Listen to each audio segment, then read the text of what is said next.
Hello students, I am Dr. Kassimu Nihuka, the Deputy Director for Academic Research and Consultancy at the Institute of Adult Education. It is indeed my pleasure and great honor for me to welcome you to the Institute of Adult Education, a growing, reputable institution with centers in 21 regions in mainland Tanzania. Our institute operates under the guiding vision of becoming a center of excellency that maintains a learned and informed society. Allow me also to take this opportunity to congratulate you all for your being selected to join our growing institute. The Institute of Adult Education considers it very important to organize Orientation Week, where first-year students get information about the institution, academic departments, and their respective programs. Also, it is during such an orientation week that new students get enough time to be registered, as well as to be informed about new developments or changes that have happened in the institute, among other important information. It is my expectation that you will consider the orientation week as important and that you will spare your time to attend this important orientation week as scheduled, so that you can familiarize yourselves with the various facilities available in the institute and in your respective academic departments and programs. Dear new students, ladies and gentlemen, as you are all aware that this time TCU and NACTE, the regulatory bodies in Tanzania, had directed all institutions, including our institute, to submit relevant information about their programs so that all applicants should apply for admission into various programs through their respective central admission system. This was done by our institute, and as an outcome, our institute has already been allocated 990 first-year students, and we are still waiting for additional students, about 360, to make a total of 1,350 first-year students in various programs for 2016-2017 academic year. According to NACTE and TCU, of course, all students are required to be registered in systems and be given automatically generated registration numbers on registration. This is one of the many activities that we will seek to accomplish during the orientation week, and therefore I take this opportunity to encourage every one of you to make sure that you register in the respective systems by the assistance of our admissions officer from the registrar's office. Ladies and gentlemen, dear new students, the Institute of Adult Education is an autonomous government institution that was established under the Act number 12 of 1975 of the Parliament of the United Republic of Tanzania. According to Section 4M of the Act, our institute is mandated to offer certificates, diploma, and other awards. As such, the institute is responsible for training of adult educators, teachers, and administrators of adult education through conventional and by distance, which is famously known as open and distance learning, including the use of learning technologies.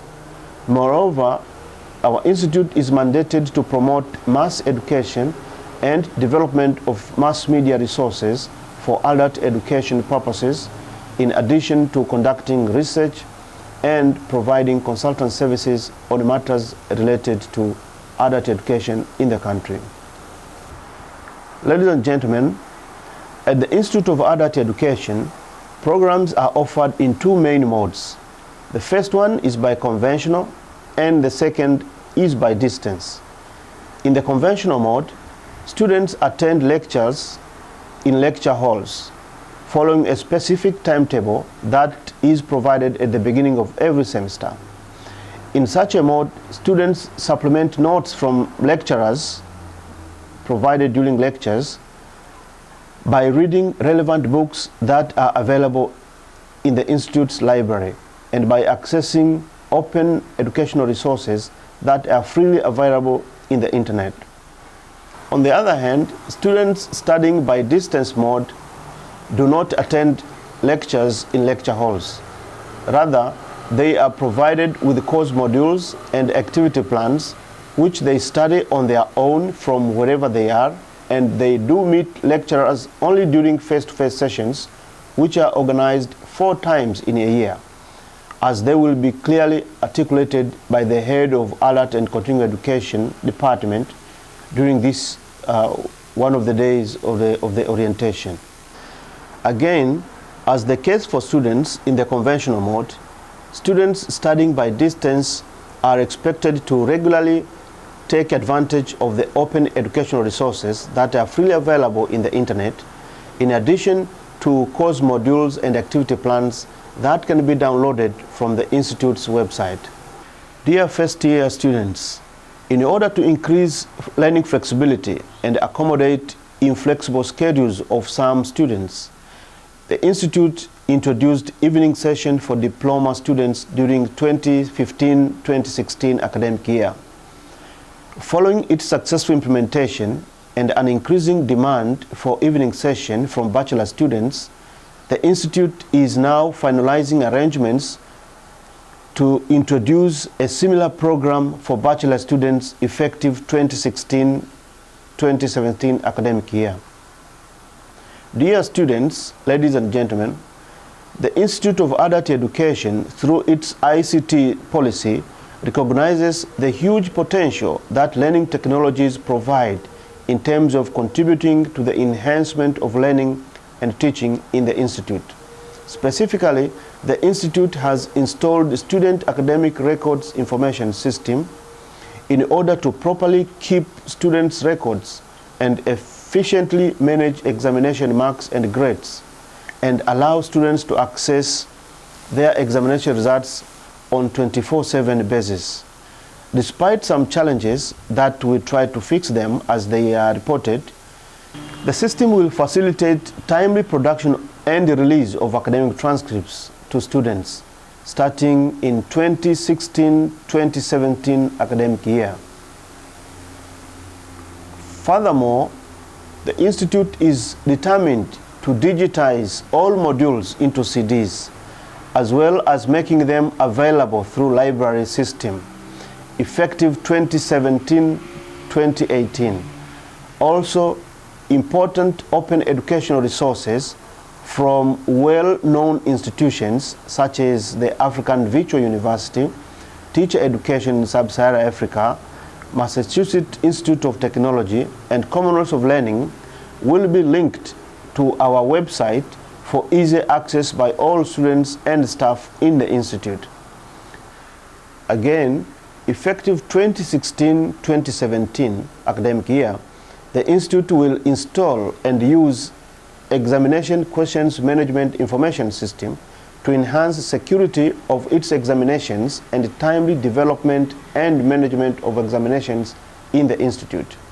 It is expected that more systems and learning technologies will be installed and used in the Institute, including systems for library services, learning management systems for delivery of programs, and many others, in order to further enhance the quality of learning in the Institute.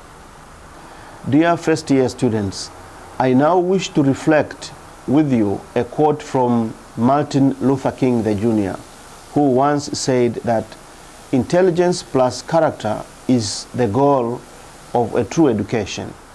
According to Luther King Jr., this quote implies that for one to be successful, self-discipline is key. I advise you all to abide by the rules and regulations that govern students' conduct in the Institute. This is because at the end of the day, you can only have to blame yourselves if you do not achieve what you came to do in the Institute. I take this opportunity, therefore, to encourage every one of you to read and abide to critical documents related to students' discipline, such as examination regulations and students' bylaws, which are key in guiding you in maintaining self-discipline throughout your life in the Institute. Also, it is important at this juncture for me to say that in order to study successful, we expect you to manage your time very effectively by avoiding undisciplinary actions. Failure to manage your time well may lead to many of you either failing to complete their studies or complete their studies a bit late because of unnecessary disciplinary cases. Dear first-year students, ladies and gentlemen, my firm advice to you today is to encourage all of you to be very attentive to the directives that will be given during the orientation period. It is unfortunate that there has been a tendency that continuing students do not attend these orientation sessions. As such, they sometimes miss very key information for their better life in the Institute. I strongly ask the Institute of Adult Education Students Organization government to encourage all continuing students to develop a habit of attending these kinds of orientation sessions in the Institute.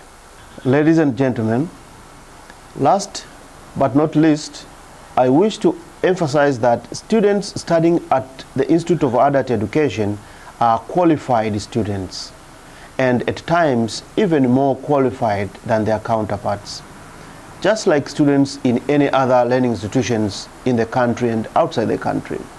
As such, the quality and standard of Institute of Adult Education graduates compares very well with others from other institutions, as attested by different stakeholders where our graduates work or our students do field practicals or teaching practice. Lastly, I know you are aware of the HIV and AIDS pandemic that is claiming many lives in the country. I advise all of you to lead a responsible life and avoid risky behaviors. However, this does not mean you should not enjoy time and experience at the Institute by interacting with fellow students who have come from different parts of the country instead of being cocooned in your program. Ladies and gentlemen, with these few remarks, I wish you every success with your studies at the Institute of Education, and I am confident that you will enjoy your stay and studying with us in the Institute. I thank you all for listening.